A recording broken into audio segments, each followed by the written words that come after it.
easy go.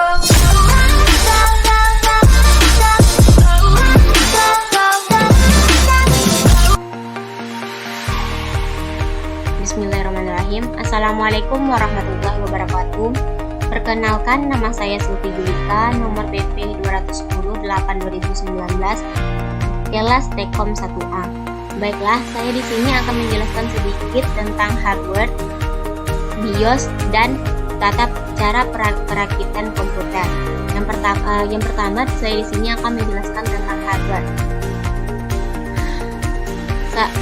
Di dalam hardware, kita akan membahas tentang pengertian, fungsi, jenis, dan contohnya.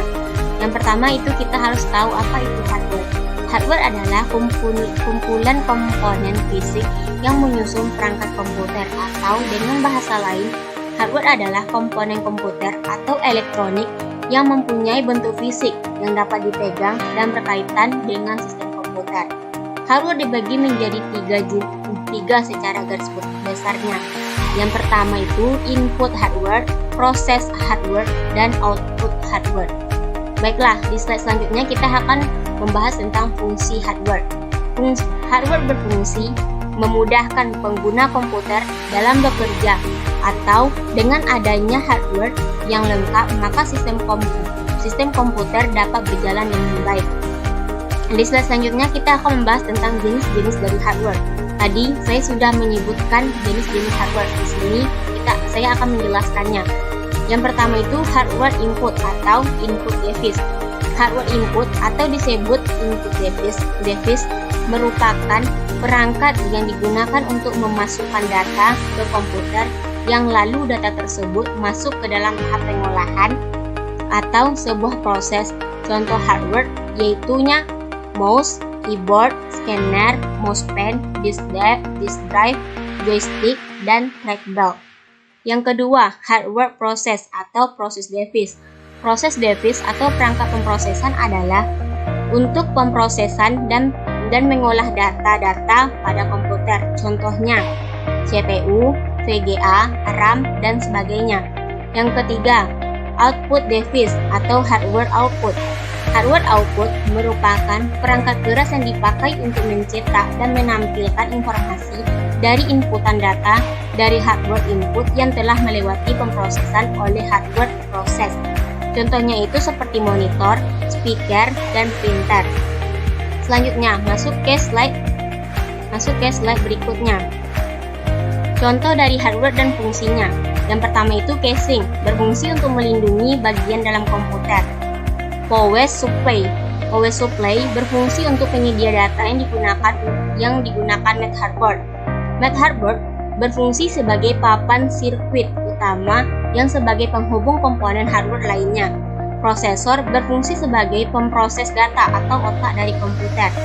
RAM berfungsi untuk menyimpan data yang dibutuhkan CPU secara acak dan sementara. Data akan hilang jika komputer dimatikan. ROM berfungsi sebagai memori pada komputer yang dapat menyimpan data lebih lama dibandingkan dengan RAM. ROM ini berhubungan dengan BIOS komputer. Hard disk drive berfungsi sebagai perangkat penyimpan data pada komputer. Selanjutnya, masuk ke slide selanjutnya. DVD atau CD-ROM berfungsi sebagai pembaca dan menulis data ke media CD atau DVD. Keyboard berfungsi sebagai papan ketik, mouse berfungsi sebagai petunjuk, webcam berfungsi mengambil dan merekam gambar, mikrofon berfungsi untuk mengambil suara, scanner berfungsi untuk memindahkan berkas, touchpad berfungsi sama seperti mouse tetapi adanya di laptop saja. Trackball berfungsi sebagai mouse tapi lebih mudah dalam menggunakannya. Selanjutnya, monitor berfungsi untuk menampilkan visual dari komputer ke layar monitor. Selanjutnya, speaker berfungsi sebagai pengeras suara. Kita masuk ke slide berikutnya. Di slide berikutnya ini kita akan membahas tentang BIOS. BIOS atau Basic Input Output System adalah komponen komputer yang berupa software atau perangkat lunak yang mengontrol sejumlah hardware komputer. Selanjutnya, masuk ke slide berikutnya. Di sini kita akan membahas tentang fungsi BIOS.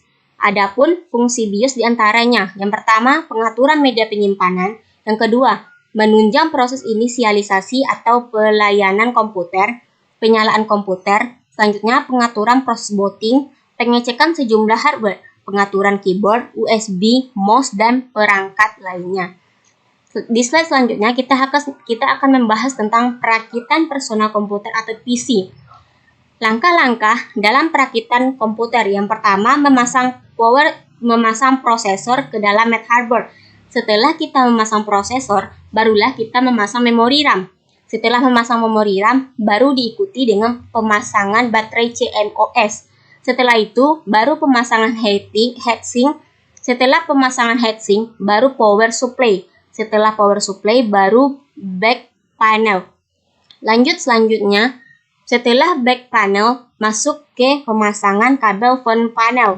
Selanjutnya, masuk ke pemasangan motherboard ke dalam casing. Setelah itu, masuk ke pemasangan kabel power supply.